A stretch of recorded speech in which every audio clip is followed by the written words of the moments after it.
What's up everybody, it's Icy here. Welcome to another episode of Icy Tuesdays. Last week I didn't make a video because honestly 5.3 was just becoming boring and I knew 5.4 was coming out this week. So there was no video last week.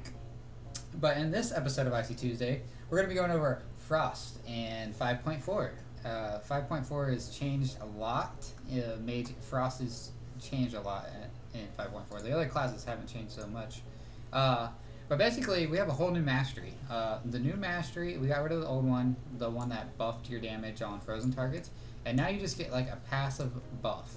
What it is basically, you can read it there. Basically, every time you hit with a frost bolt or a frost firebolt, you have 31% chance to get an icicle. You can store up to 5 icicles, and every time you use an ice lance, it releases all the icicles on the target, and they'll do damage.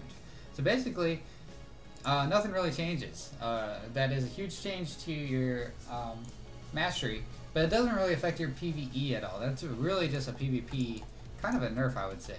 But basically, everything's going to be staying the same pretty much as Frost, and actually my damages went up a lot. So I was Fire in 5.3, I went back to Frost in 5.4 because I like Frost a lot better.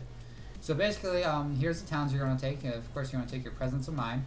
Then you're going to take another Tempest and Invocation. The other ones are optional because they are pretty much only utility or survivability. The last, your lift tab over here, you want to take Ice Lance and Iceywinds. So those are the only two that matter. Moving into your enchants and gems, you want to go to AskMrRobot.com. They're going to show you on there exactly what you need to do to get your character in optimal position for gems and enchants. Because they have computers that just generate what the best way to reforge your stuff is. It would take forever to find that out yourself. So just go there. I have a video on that. I'll leave a link in the description for that as well. And they'll take care of all of your enchants and gem needs. And moving into the final part of this video, your rotation. Basically, you're going to evocate until you get your invocation proc. Once you have your invocation proc, you're now good to DPS. You want to keep this buff up at all times. Also, you want to make sure you're using your Frost armor because it gives you haste, and haste is your #1 stat as a Frost Mage. Basically, what I do is I start the fight, I pop all my cooldowns, which is Mirror Images, Icy Veins, and if you have a DPS trinket that's on use, I use that, but both mine are equipped trinkets, so I don't have that. I macro it into one button, I just hit that. So, alright, and then after that, you're going to keep Nether Tempest on your target at all times. That's your #1 priority. After that, your #2 priority is to use Frostfire Bolt procs when you have them. #3 is to use your Ice Lance procs. And finally, if you have no other spells, just spam Frostbolt. That's all there is to the rotation. The only other thing that really you can go over is two other cooldowns is your Alter Time. You want to use that when you have 2 Ice Lance procs and a Frostfire Bolt proc. And your Frozen Orb, you also want to use that every time on cooldown.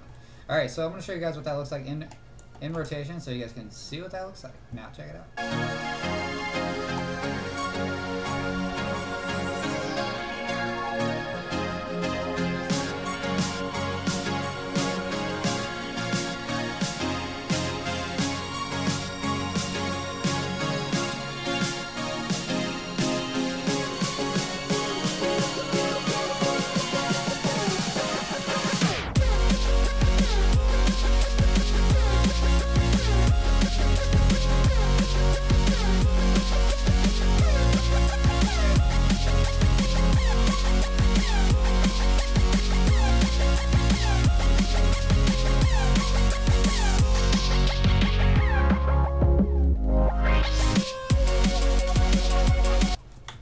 Alright, pulling about 150k. That's what cooldowns pop to everything, but of course that's without raid buffs as well. So it's going to be right around there once you get all your raid buffs and everything.